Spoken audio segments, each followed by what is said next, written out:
Bienvenue dans l'émission Saveurs divines. Cette bonne nouvelle du royaume sera prêchée dans le monde entier pour servir de témoignage à toutes les nations. Alors viendra la fin. Ce pain céleste vous est présenté par Immaculée Niraneza.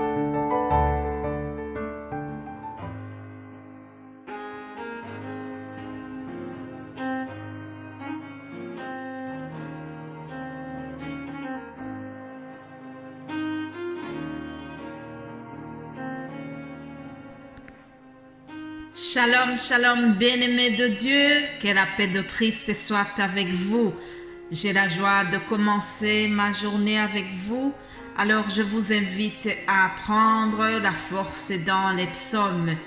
Psaume 125, nous lisons « Ceux qui se confient en l'Éternel sont comme la montagne de Sion, elle ne chancelle point, elle est affermie pour toujours. » Des montagnes entourent Jérusalem, ainsi l'Éternel entoure son peuple dès maintenant et à jamais. Alléluia! L'Éternel entoure son peuple dès maintenant et à jamais. L'Éternel est ma force et mon bouclier. En lui mon cœur se confie et je suis secouru. J'ai de l'allégresse dans le cœur et je le loue par mes chants. L'Éternel est la force de son peuple, il est le rocher de délivrance. Alléluia. Bien-aimés de Dieu qui m'écoutent maintenant, je voudrais vraiment que ces paroles que nous venons de lire dans les psaumes soient une force pour toi, que ça t'accompagne dans ta journée, que tu sois fortifié par ces paroles. Alors nous allons continuer aussi notre thème de la semaine. Vous savez que nous sommes en train de parcourir le livre des Actes des Apôtres et nous allons voir comment Paul a été utilisé par la puissance de Dieu. Lisons Actes des Apôtres, chapitre 14, à partir du verset 8. Je lis.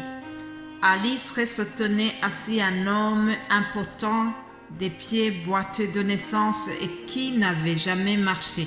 Il écoutait parler Paul, et Paul, fixant les regards sur lui et voyant qu'il avait la foi pour être guéri, il dit d'une voix forte, « Lève-toi, droit sur tes pieds. » Et il se leva d'un bond et marchant.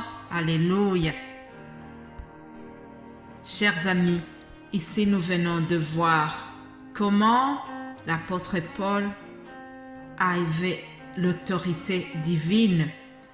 Rappelez-vous que nous vous avons dit que le Saint-Esprit, une fois qu'il est descendu aux apôtres, ils ont été revêtus d'une puissance extraordinaire. Et c'est ainsi qu'ils sont en train de faire des exploits, ils sont en train de faire des miracles.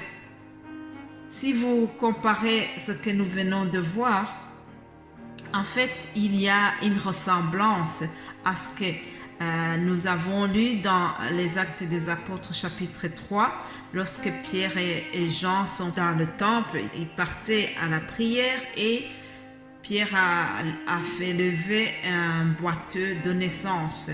Dans le chapitre 3, vous voyez ce que Pierre a fait sur ce boiteux de naissance. C'est exactement la même chose que ce que Paul vient de faire ici. On nous dit aussi que ce monsieur, cet homme, était impotent des pieds boiteux de naissance.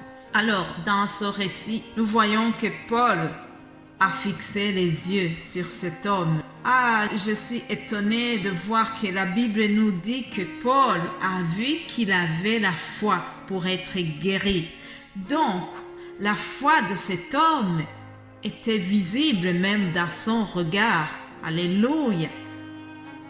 Plaise à Dieu que notre foi soit visible. Plaise à Dieu que notre foi soit remarquable dans tout ce que nous faisons. Et donc Paul Voyant qu'il avait la foi pour être guéri, il a dit d'une voix forte, « Lève-toi droit sur tes pieds. » Alléluia. Ça, c'est l'autorité divine, mes amis. C'est par cette autorité divine que Jésus a dit à la tempête, « Silence, tais-toi. » Et il y a eu le calme tout de suite. C'est par la même autorité divine que Jésus a ressuscité Lazare en disant « Lazare, sors !» Ça, c'est l'autorité divine. C'est par cette autorité que Pierre a dit à cet homme « Lève-toi et marche au nom de Jésus-Christ de Nazareth. » Alléluia. Et la suite du récit nous montre que lorsque la foule a vu ce que Paul venait de faire, ils ont été très étonnés. Ils ont traité Paul comme un dieu. Ils ont pensé que Paul était un dieu sous une forme humaine. Ils ont dit que Paul et Barnabas, ce sont des dieux qui sont descendus. On les a traités de Jupiter, Mercure, tout ça, c'était des divinités. Et donc, on a cru que c'était aussi des divinités romaines, alors que ce n'était pas vrai. C'était des humains. Paul et Barnabas sont restés humbles. Ils ont dit, « Nous ne sommes pas des divinités, nous aussi. Nous sommes des hommes de la même nature que vous. Et nous vous apportons une bonne nouvelle. Nous vous exhortons à renoncer à ces choses vaines pour vous tourner vers le Dieu vivant qui a fait le ciel et la terre, la mer et tout ce qui s'y trouve. » Alléluia. Voilà, c'était ça l'objectif des miracles. C'était pour que les gens se tournent vers Dieu. C'était pour qu'ils abandonnent les idoles et qu'ils se tournent vers le Dieu vivant. Alléluia. Nous aussi aujourd'hui, si nous prêchons, c'est pour que le monde abandonne les idoles et qu'il y ait un maximum de gens qui se tournent vers le Dieu vivant. Le monde d'aujourd'hui a ses formes d'idoles. Il y a des idoles modernes, chers amis. Ce n'est pas seulement au 1er siècle, même aujourd'hui en 2022, nous avons plusieurs sortes d'idoles et nous prions pour que les gens se tournent vers le Dieu vivant. Alléluia. Si tu aimes l'Église de Dieu, tu dois prier, tu dois nous aider à prier pour que les gens abandonnent les idoles et qu'ils se tournent vers le Dieu vivant. C'est ça ma prière et ça doit être la prière de nous tous.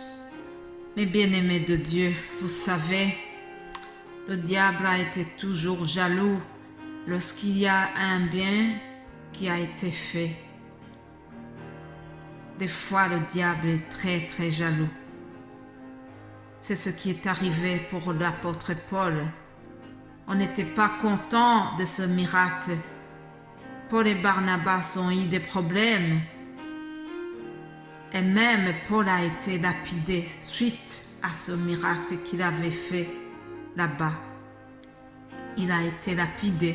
Au verset 19, nous voyons qu'on l'a lapidé. Et puis, la foule, après avoir lapidé Paul, ils le traînèrent hors de la ville pensant qu'il était mort. Mais les disciples l'ayant entouré se leva, entrant dans la ville. Le lendemain, il partit pour Derbe avec Barnabas. Mais Paul n'a pas été découragé. Il a continué. Il est retourné à Antioche, chers amis. Et la Bible nous dit qu'il a continué à fortifier l'esprit des disciples, les exhortant à persévérer dans la foi et disant que c'est par beaucoup de tribulations qu'il nous faut entrer dans le royaume de Dieu.